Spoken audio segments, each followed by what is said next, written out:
You are now tuned in to Go Time Dolphins with Charlie Touche and Kadeem Simmons, the Miami Dolphins podcast that's for the fans and by the fans. Gotta make them lose their mind when it's your time. And it's show time. Going all out when it's go time. I ain't wasting no time. Gotta make them lose their mind when it's show time. Cause it's your time. Lay it on the line when it's go time. Don't waste no time.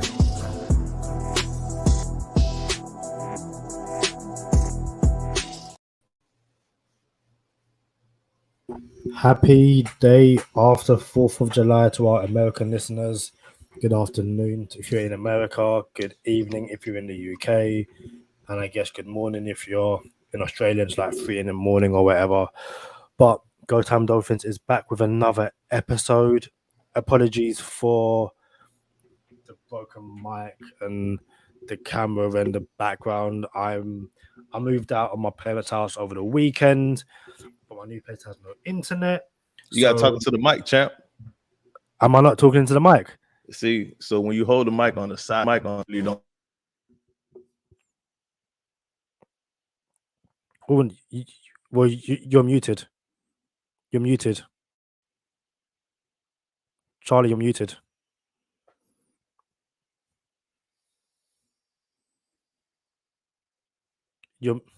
Oh, why you ain't saying nothing, bro? I was saying you're muted. Over and over. Oh, again. did I lose? Did I hit something? Yeah.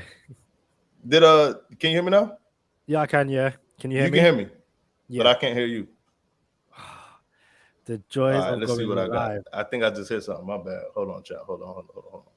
I'm over here trying to tell this man how to talk into the mic, but I just hit something on my. Oh, I see what happened. All right, I see what happened. My bad. You good, right? Yeah. Can you hear me now? Yeah, my bad. So I was saying I hit my microphone trying to tell you how to talk into your microphone. So if you hold the mic down a little bit, yeah, you'd be good right there. That's solid. Can I have it like by my chin? Sure. It's a resting place. Like the bed is like an extra cushion, I guess. This guy.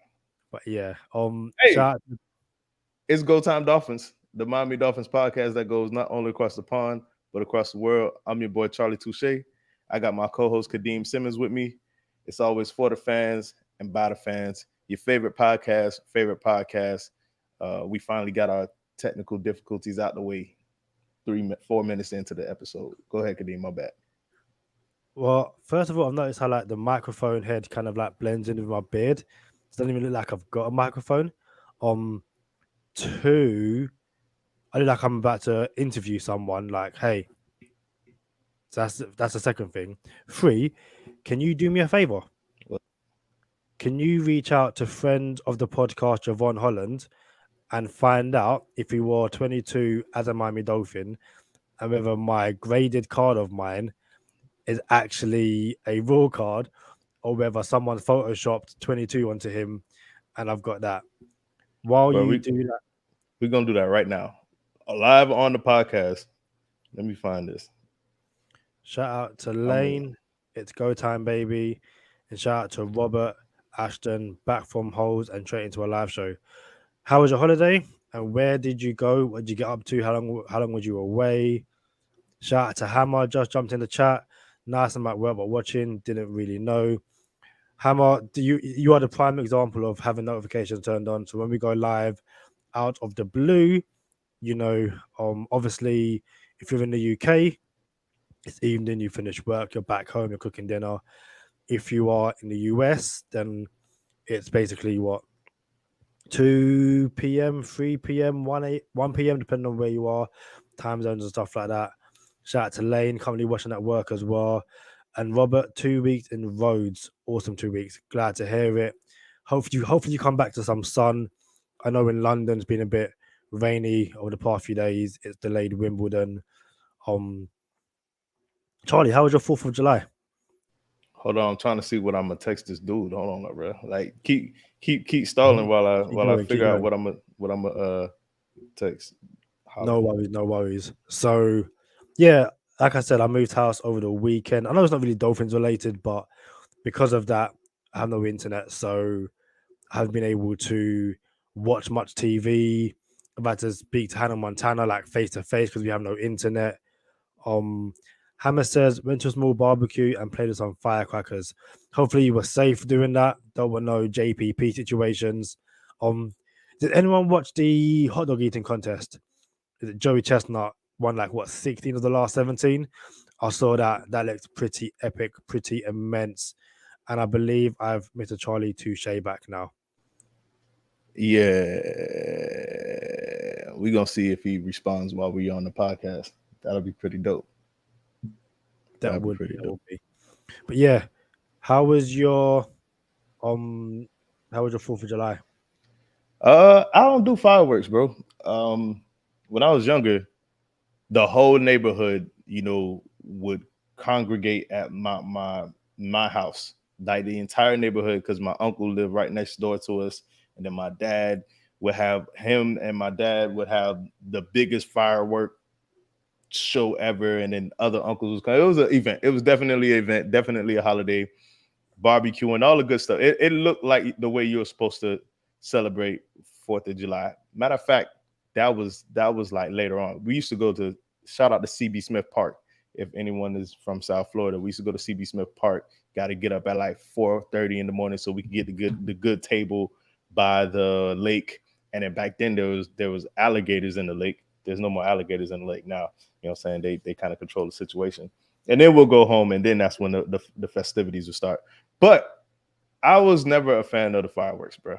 I don't understand. Like, I don't like the kaboom. You know what I'm saying? And then if I told you that it is a fact, someone's gonna lose a finger on this day messing with these fireworks, why would I put my name in a raffle? You know what I'm saying? Like, I'm just not up for it. So I never was a fan of fireworks, but we appreciate everyone checking us out. Robert Hammer, y'all already know. Shout out, Jason Keck back in the building. Shout out to Jason Keck, man. Hey, we mentioned you on the show the other day. I was asking how you feel about Jalen Phillips, if you turn the corner on Jalen Phillips. But yeah, man, shout out to Jason Keck coming back in the building, bro. But that's all I got for 4th of July, Kadeem. Yeah, shout out to Jason Keck saying only the dumb one lose fingers. Obviously, I think the most famous NFL player would be Jason Pierre-Paul, who lost like essentially most of one of his hands messing around with fireworks. And yeah, I'm happy to go watch fireworks. Not happy to get involved in lighting and stuff like that. And again, shout out to Robert. So sunny Wigan, but it ain't 35 to 40 degrees Celsius. Hey, Charlie. Yep. What's 35 degrees Celsius in Fahrenheit? I got to brush up on my skills. I ain't even gonna lie to you. I got to hold up. But let's see if I could 45 degrees Celsius, 40 degrees Celsius. Okay, yeah, we'll go with 40 degrees Celsius. 40 degrees Celsius. I'm in training camp mode. I'm not in full season mode yet. So let's see what I got. 40 degrees Celsius. Times it by 2. 80. Throw 14 in there. 94. I'm gonna go 94 degrees Fahrenheit. 96 degrees Fahrenheit. What we got? 104 Fahrenheit. Dang, but hey, that's me like missing a wide open receiver in camp. So let me get in full season mode, and I'll get you guys right. Yeah, right now the viral video Charlie Touche with that wide open throw, and everyone going, he's a bum, getting a new quarterback, 3-for-1 now, the season's finished. So yeah, it's good to get that out there.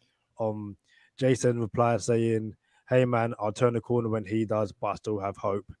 And yeah, good to be here. Appreciate you guys. We appreciate you, Jason. Appreciate you, Hammer. Appreciate everyone who joined us on the live.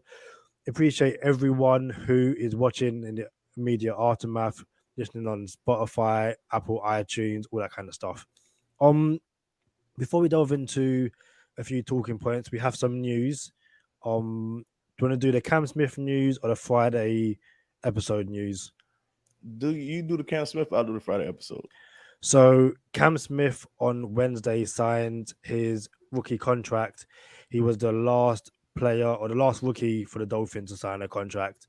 So the Dolphins have the rookie class all signed up, and my doorbell goes off. There were some internet rumors saying that the reason Cam Smith hadn't signed his contract was because the Dolphins didn't like his attitude, and obviously there was a few question marks of his attitude and all that kind of stuff coming out of college, and apparently that was a hold up. No one ever verified that or could really back it up, and given that Cam Smith signed his contract to know, like, did you ever see it as an issue given the draft was like, what, 2 months ago and he hadn't signed yet?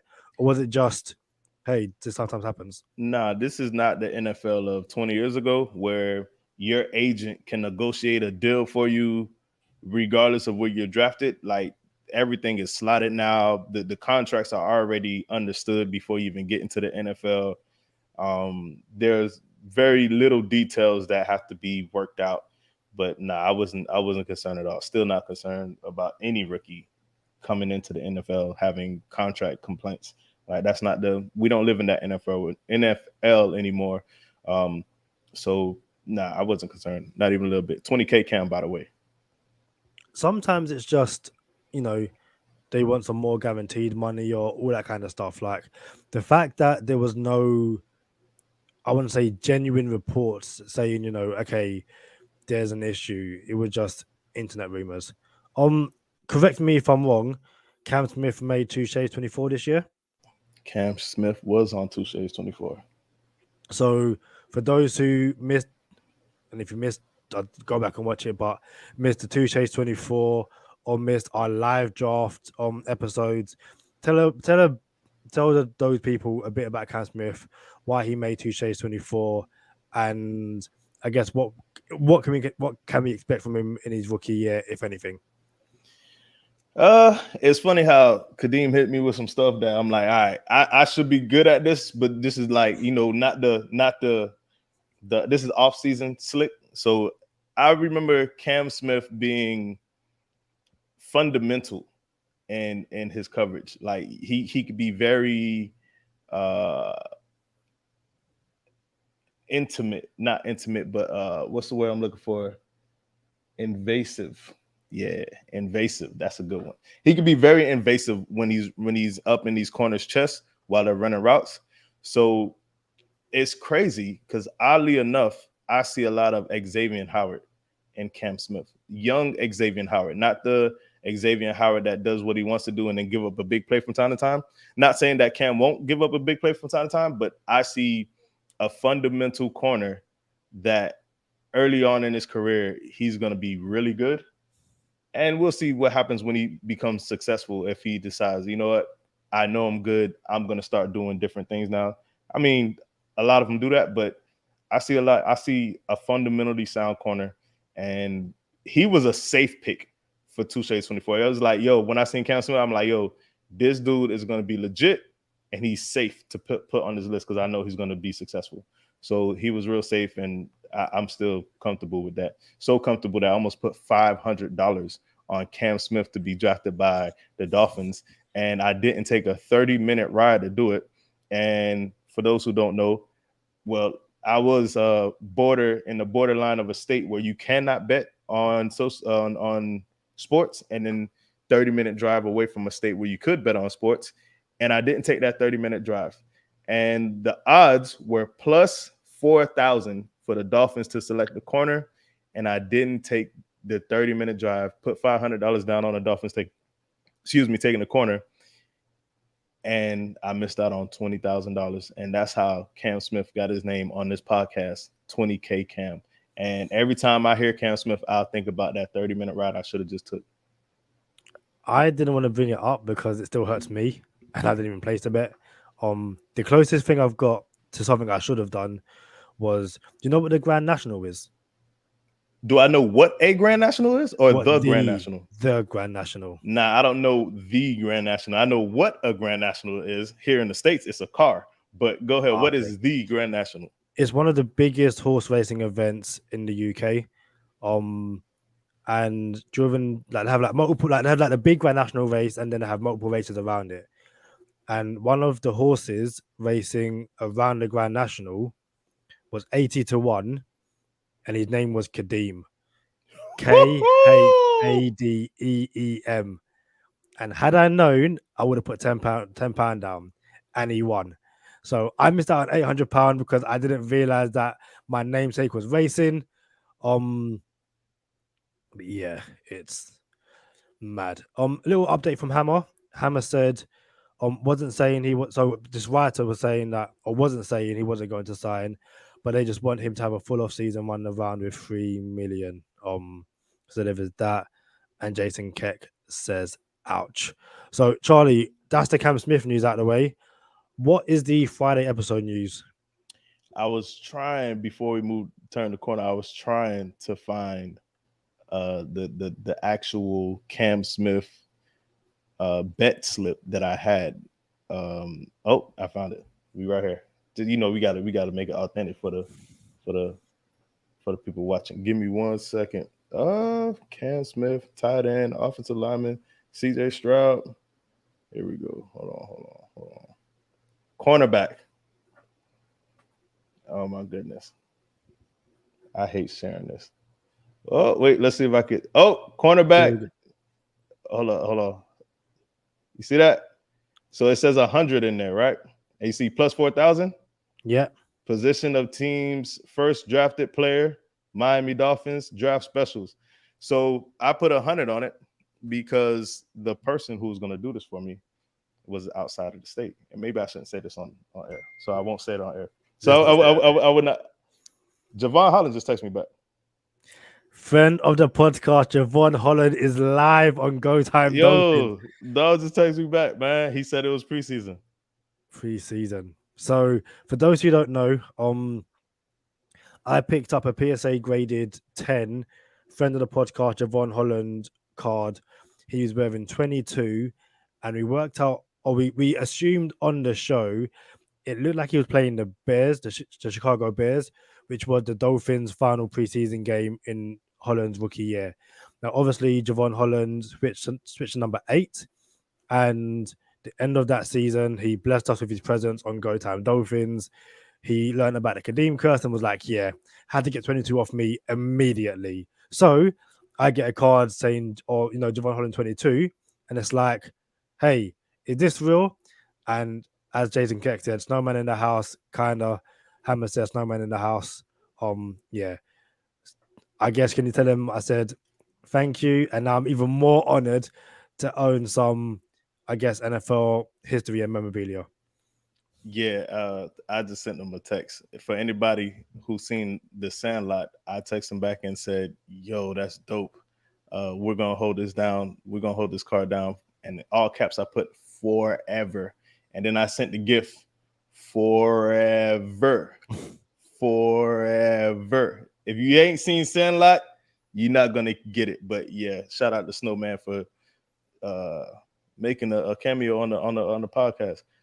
So back to that bet, right? So there were some discrepancies in how I was going to make this bet. We're not going to put my business out on air, but I had a $500 budget for the NFL draft, and the bets came in a little late. So I'm like, you know what? Instead of doing what I was going to do, I'm just going to drive across the state line, and I was going to put all 5 of my hundreds on the one Dolphin bet. And then it didn't hit, and I didn't go, and I kept my 500, but I lost 19.5 on it. That's bad. Jason Keck said you're killing me, Smalls. My dog, Jason Keck, back in the building, man. I remember when Jason Keck thought I didn't like him for some reason. Like, what's up, bro? Like, you my dog, you my boy. So look, we got News Friday, and everyone here on this commenting in the comments, we want you all to participate. The quarterback episode, the quarterback ranking episode is this Friday. Woo!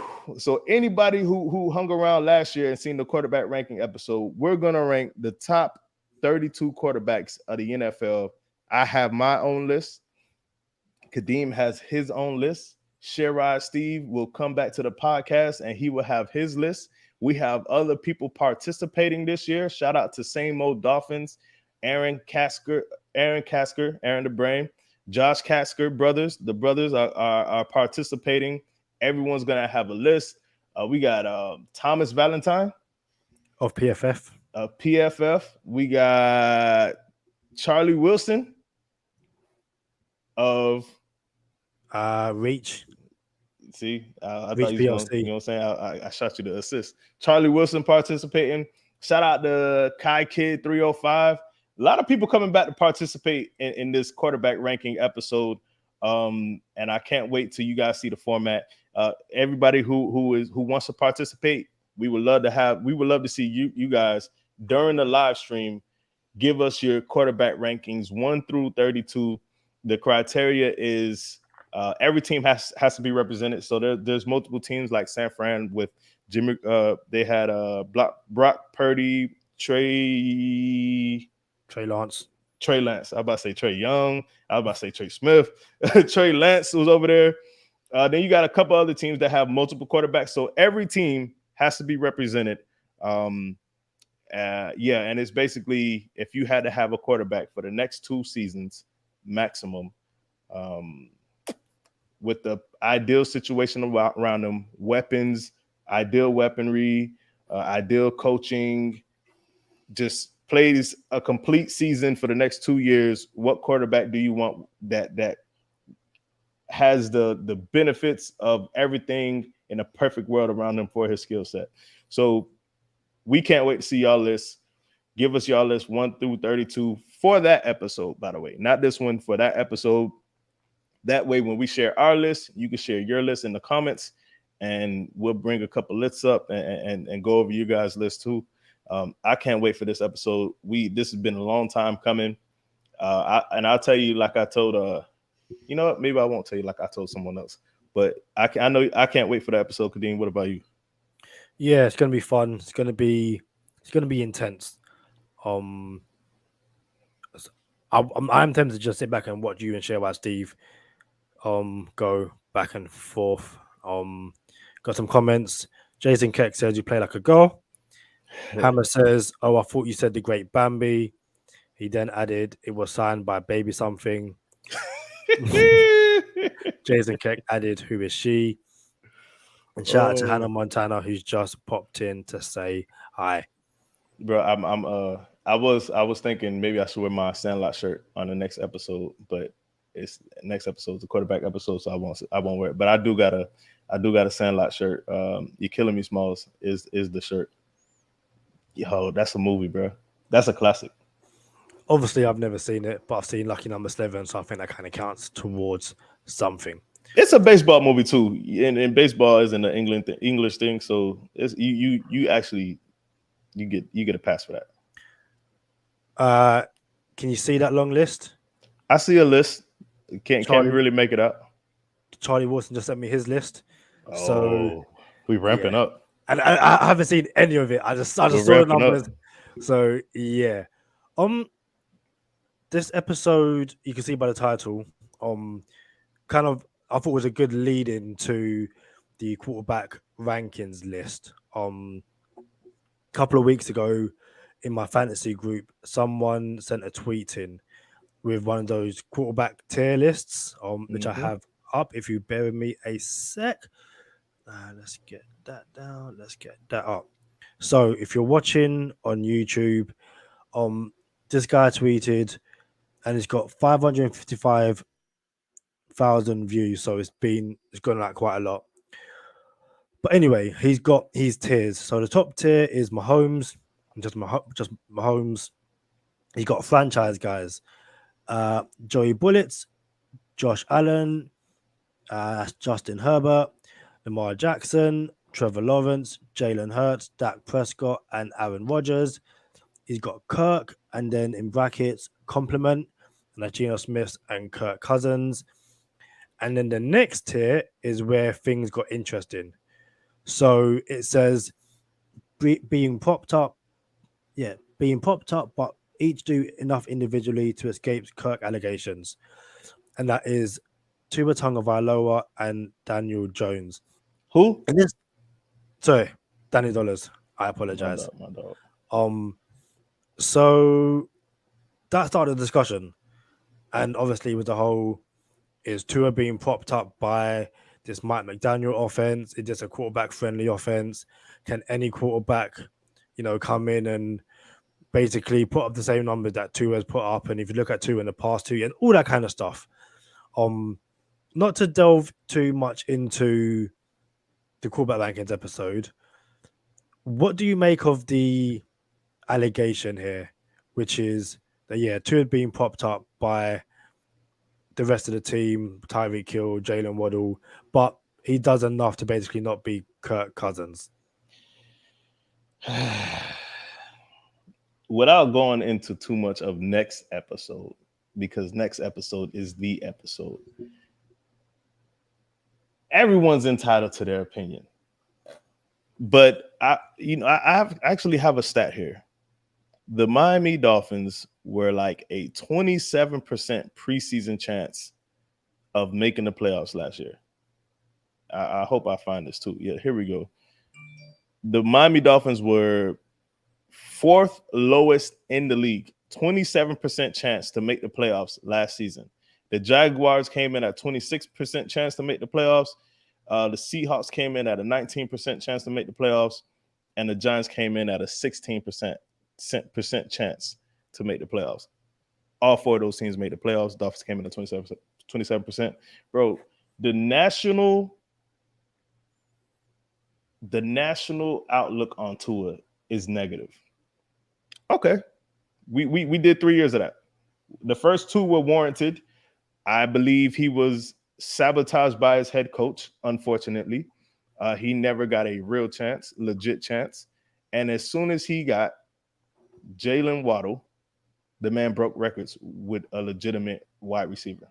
Then he got 2 receivers. And then look what happened, right? I'm not going to go too far into this, but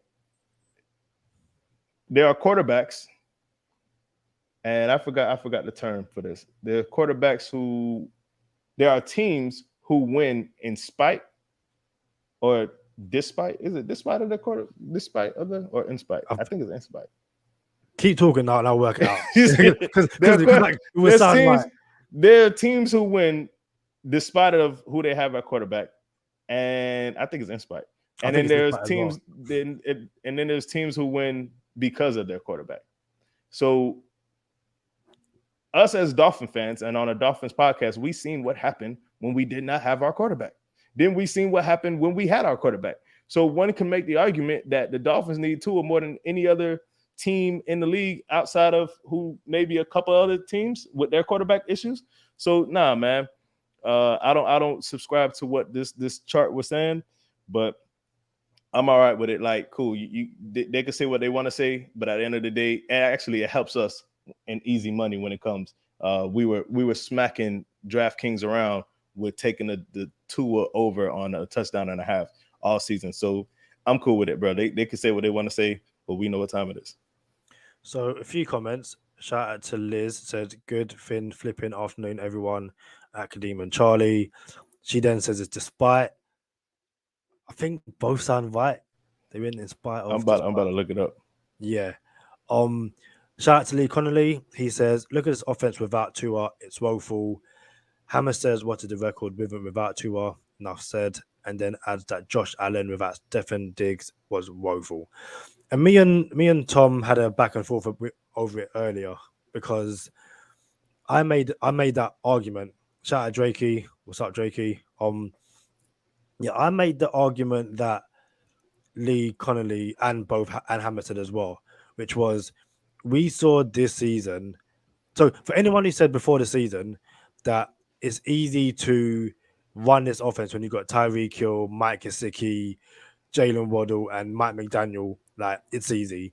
And then Tua started looking amazing, and everyone was like, well, shocking anyone. It's a quarterback friendly offense. And then Tua got hurt, and the Dolphins didn't beat the Bengals in prime time, but it is what it is. And then the Dolphins lost games without Tua. And it wasn't that they lost games, it was that the offense stunk. And again, we can go back and forth about how good Skylar Thompson is, but Teddy Two Gloves isn't a bum of a quarterback.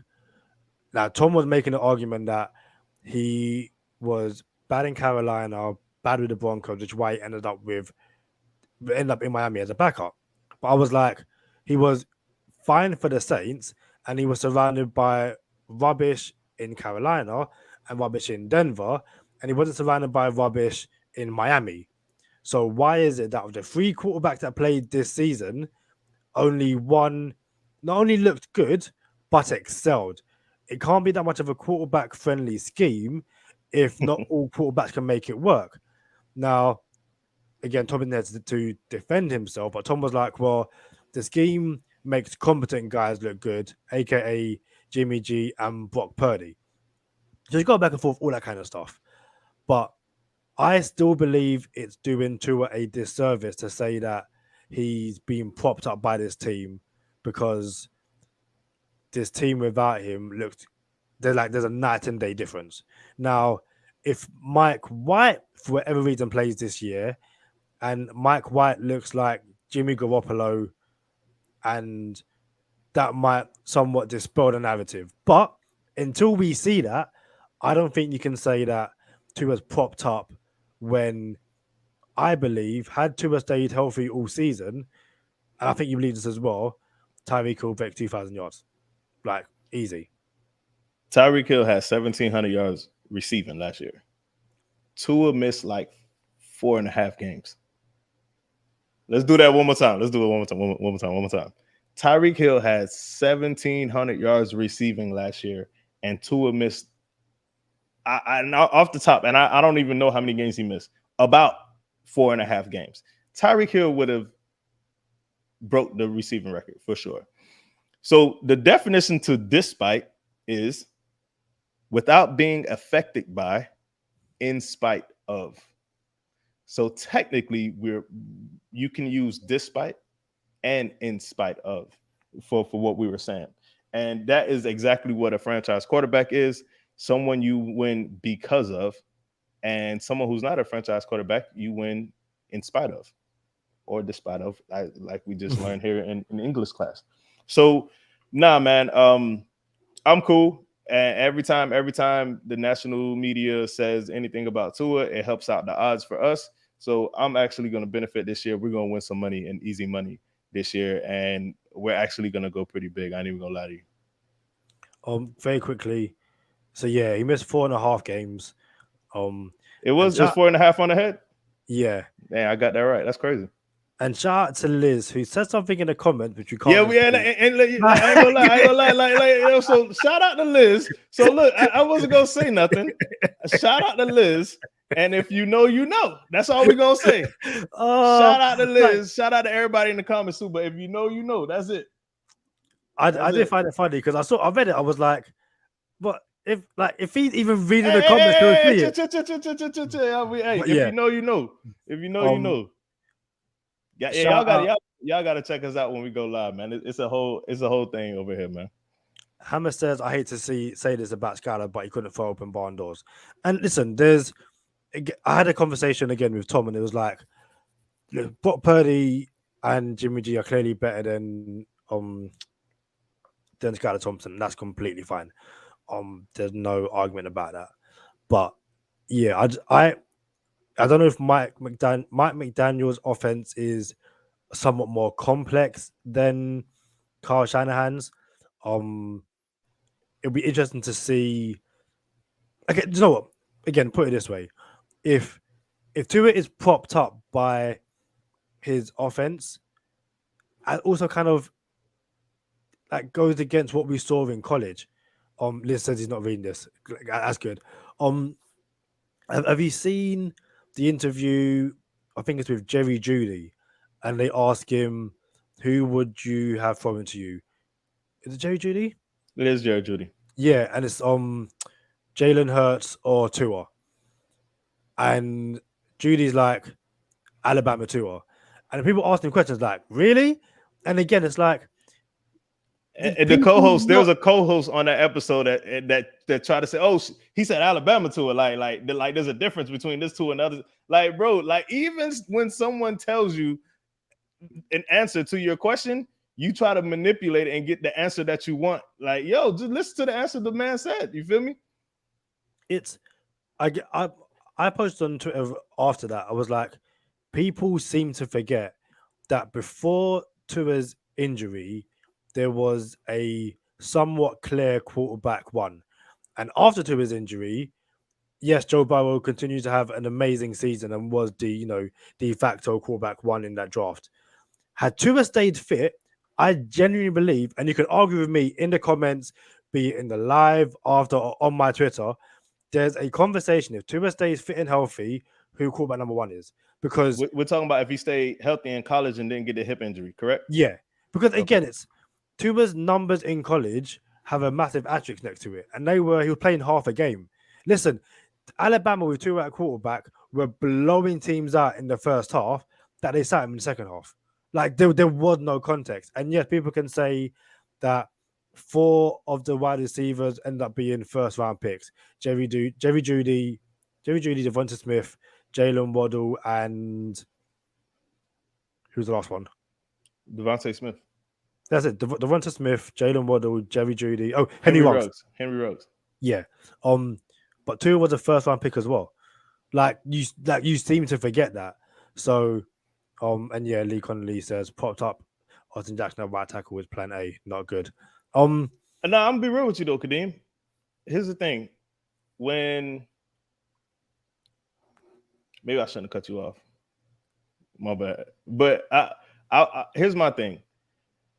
I guess I don't have a thing because you had said something. I was like, yo, this is really good. I really want to get in on some of that. My bad. Go ahead. Continue. My bad, bro. No worries. And I think again, a lot of it is people.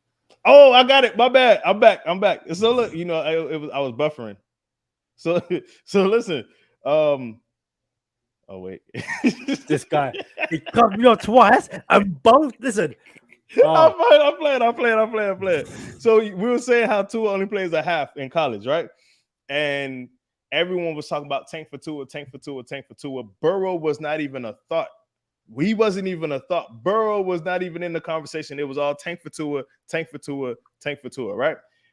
Tua played halves. He only played halves. And Saban even said he wasn't supposed to play that drive either. They were already thinking about taking him out the drive. He hurt his hip. But they wanted to give him one more 2-minute drill, I think, something like that, or a 4-minute drill. And that's the drive he got hurt on. So when everyone was talking about tank for Tua was the consensus #1 overall pick. And then Burrow showed up that season and really did his thing. I'm not taking nothing away from Burrow at all. So it would have been nice. It would have been, we have a legitimate 1-2 quarterback. So yeah, for sure. Nothing, nothing, no one's taking anything away from Burrow. I just think people forgot about Tua. And then Justin Herbert came in the conversation, and as much as I used to compare Justin Herbert to Tannehill 2.0. You can win a Super Bowl with Tannehill. You just need more things around Tannehill. We seen how successful they were. Didn't they almost become a 1 seed like 2 seasons ago when we lost to them? In the last game of the season, they're like a 1 or 2 seed, right? I kind of want to say they were in position to be a 1 seed. I don't know if they actually became the 1 seed. But the Titans. Yeah, the Titans. Yeah, they were in the conversation. They're in the conversation of being 1 seed. So you can win with Tannehill. And I'm not saying I prefer to have Tannehill as a quarterback at all. I'm just saying there's levels of quarterbacks, and Tannehill is not on Tua's level. I guess Friday you'll see where I got Tannehill on the list, and you'll see where I got Tua on the list. But at the end of the day, Tua was playing half a game, you know what I'm saying, and putting up these numbers. And look at the type of numbers he put up missing 4.5 games. Like, what are we doing here?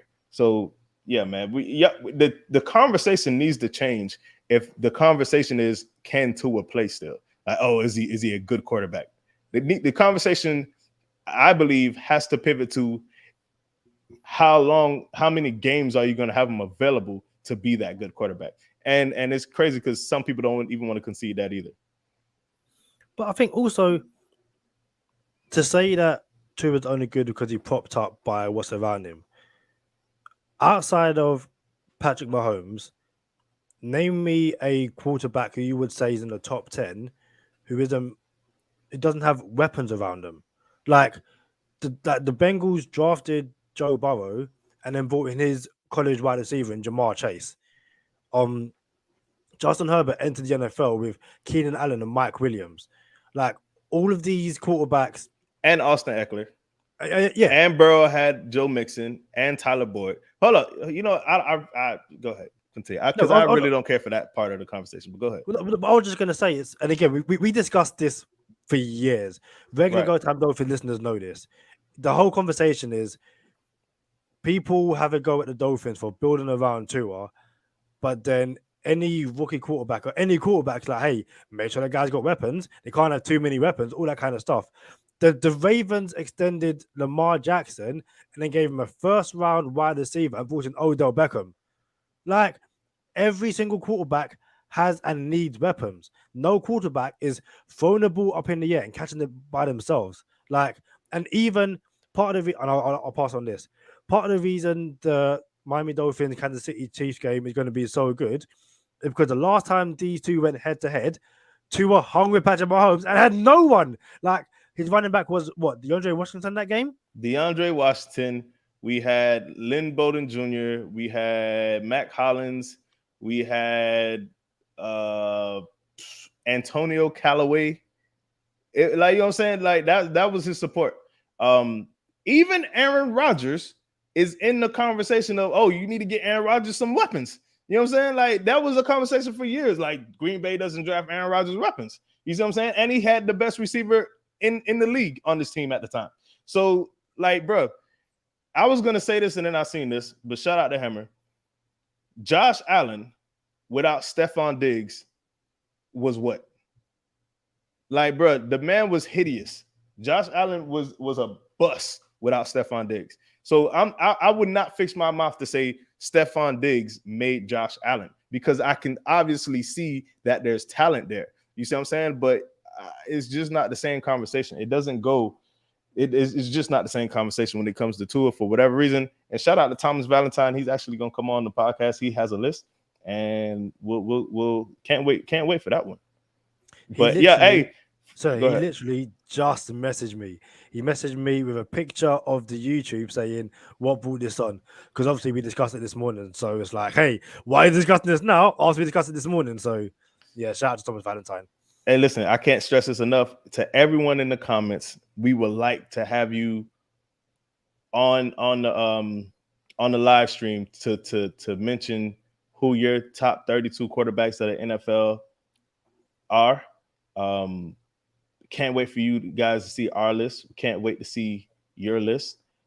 Can't wait to interact with you guys and just really hold the conversation. Yeah, man. Yep. Make sure you turn on notifications. Make sure you turn on notifications. We're going to go live between the time we went on today, which was 2:00 Eastern time, sometime between 2:00 Eastern time and 5:00 Eastern time. So we're going to go live in between 2:00 Eastern time and 5:00 Eastern time on Friday. We would really like you guys to participate with us. Make sure you turn on notifications. Before I pass it back to Kadeem, just know that Rod Woodson, one of my favorite players of all time, is Rod Woodson. Cornerback for the Steelers, ended up playing safety. He said the most prolific pure passing quarterback this generation has ever seen. I played against 15 Hall of Fame quarterbacks during my career. He could throw the ball better than anybody, and he's talking about the Miami Dolphins, Dan Marino. So there are plenty stats that rival Tua to Dan Marino. I would not put Tua in that conversation yet, but I told Sherrod Steve this, and he just like almost disowned me as a friend. I like, yo, Tua's gonna be better than Marino when it's all said and done, and he's gonna have rings to show for it. It's a different game of football. It's not the same football, and I'm okay with that. I can't follow that outside of subscribe, smash the like button. Make sure you got notification turned on, because you will not want to miss the quarterback rankings episode. Yo, so we're going into bonus time, Kadeem? 100%. I've got a question for bonus time all lined up. Y'all know what time it is. Stay positive, test negative. For Kadeem Simmons, I'm Charlie Touche. Thank you for tuning in this time. Make sure you catch us next time on Go Time. Already. Gotta make them lose their mind when it's your time. And it's showtime. Going all out when it's go time. I ain't wasting no time. Gotta make them lose their mind when it's showtime. Cause it's your time. Lay it on the line when it's go time. Don't waste no time. Gotta make them lose their mind when it's your time. And it's showtime. Going all out when it's go time. I ain't wasting no time. If you're not joining us for the lives, you're missing excellent content because you never know who's going to guest appear on the show. We might call up a Share Steve. We might call up an LB, or as you've seen or heard on this episode, you might get a friend of the podcast in Javon Holland. So once again, shout out Javon Holland for blessing us with his presence on the show via text message. I quite enjoyed that. Before we get to my question, is there anything else you want to add or talk about? I ain't gonna lie, I didn't know how long that text was gonna take for him to respond. So I was kind of excited to see it myself. I was gonna, I ain't got nothing to say, man. Go ahead. Cool. So another question, and we'll try and keep it brief. This tweet has been doing the rounds as well, and it's Ari Mirov, I believe, well known around the NFL network or circle, I should say. Open discussion. Which NFL team had the best number 2 wide receiver entering this season? And the people on show are, is that Brandon Ayuk first? No, that's Chris Godwin, top Chris left. Godwin, yeah. Chris Godwin, top left, but for the Buccaneers. Brandon Ayuk is next to him. Devonta Smith of the Eagles. You got Jalen Waddle. You have, is that T. Higgins, 85 for the Bengals? It is. Yep. Tyler Lockett of the Seahawks. Rashad Bateman of the Ravens, and that Mike Williams. Of the Chargers. And then it says other. So you could throw another number 2 wide receiver in there if you want. But who's the best who's the best number 2 wide receiver in the league? Is this even a question? Like, is there not a clear answer? I'll throw it over to you. Let us know in the comments what you think. But yeah, Charlie, what do you think? Yeah, I'm okay with saying we got the best receiving core in the league because there's times when we didn't have no weapons. Like, so I don't care that we have the best receiving core in the league, and Jalen Waddle is the best number 2 in the league. Like, I'm okay with that. And people are gonna say, "Oh well, you couldn't do it with these weapons." Like, I'm okay with that too. Like, yo, if you miss 4.5 games, we can't expect much from that, and I'm okay with that. But at the same time, the GM is doing his job, and we're in a position to get it done now. And I believe we're going to get it done. Not only do I believe we're going to get it done, I think we're going to the Super Bowl this season.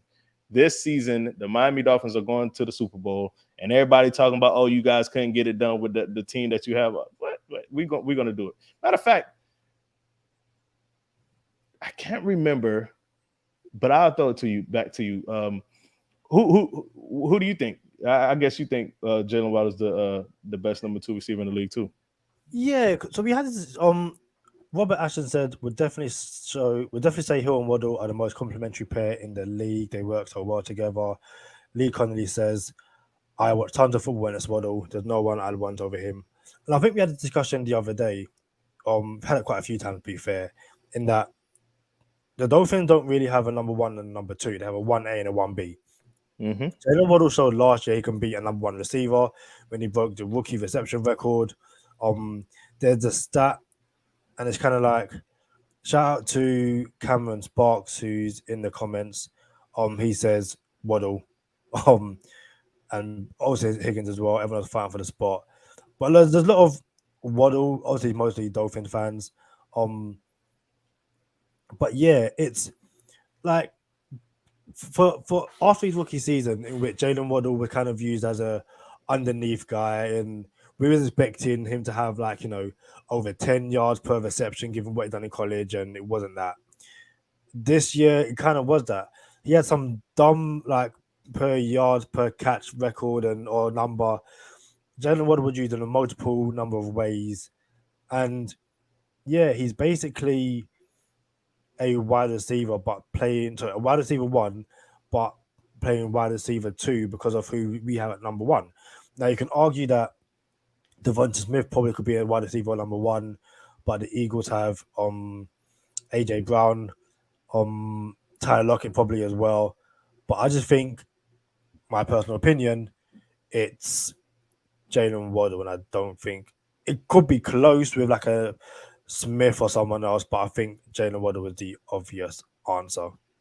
Bro, there was a poll, not a poll, but there's a ranking ESPN put out the top, the ranked the 32 teams best by roster.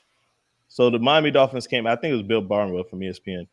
The Miami Dolphins came in fourth, meaning the Dolphins had the fourth ranked roster in the NFL behind the Chiefs, the Eagles, the Bills, and the Dolphins. And in my personal opinion, I actually don't even think the Chiefs roster is better than the Dolphins, but cool. For people who try to make it like slight us for having good players now. Oh, well, you couldn't do it without this, and this. Like, bro, I'm just trying to win the Super Bowl. Stop trying to like, yo, why we got to win the Super Bowl with the worst roster ever? You know what I'm saying? To validate a Super Bowl. Like, nah, bro, you go out, you get winners, you get players, and you win games. You know what I'm saying? So yeah, you trying to make you play to win the game. You got to get good players. You build your roster. Hopefully, you have one of the best rosters in the league. And if you could do it without having the best roster in the league, that's even better. But yo, I'm not gonna sit here and feel less than because we did it with one of the best rosters in the league. That's shout out to my GM for making it happen. You know what I'm saying? So people can say everything they want to say. They're just trying to, bruh. I seen a dude from Portland in the Damian Lillard. Shout out to Dame Time. Damian Lillard posted something on IG today, and it was this super sour Portland fan, bro. Super sour Portland fan in the comments talking about, oh, Miami got to give us a better offer than that. You guys are sick in the head if you think Tyler Hero is going to get it done, right? And I don't argue with people in the comments unless they have a face and a real name, and we could talk like humans. You know what I'm saying? And I'm thinking like, dude, is really sour. You know what I'm saying? Like, it's okay that you are a miserable human being. You don't have to project it on others. You know what I'm saying? Like, I'm not entertaining some of these people. You feel me? So nah, bro. Shout out to the Miami Dolphins receiving core. Shout out to Chris Greer for putting his team together. And we're still gonna get better. And if you listen to Go Time Dolphins since 2020, Charlie Touche told you this would be where we would be around this time, and we're gonna go to the Super Bowl this year. And I have no doubts about it. About the receiving core, though, Kadeem. Last year, we only kept 5 receivers on the active roster. If we only keep 5 this season, and not 6, like most teams keep 6. If we only keep 5 again, who are the 5 that we're going to dress for Sundays? Waddle, Hill, River Craycraft,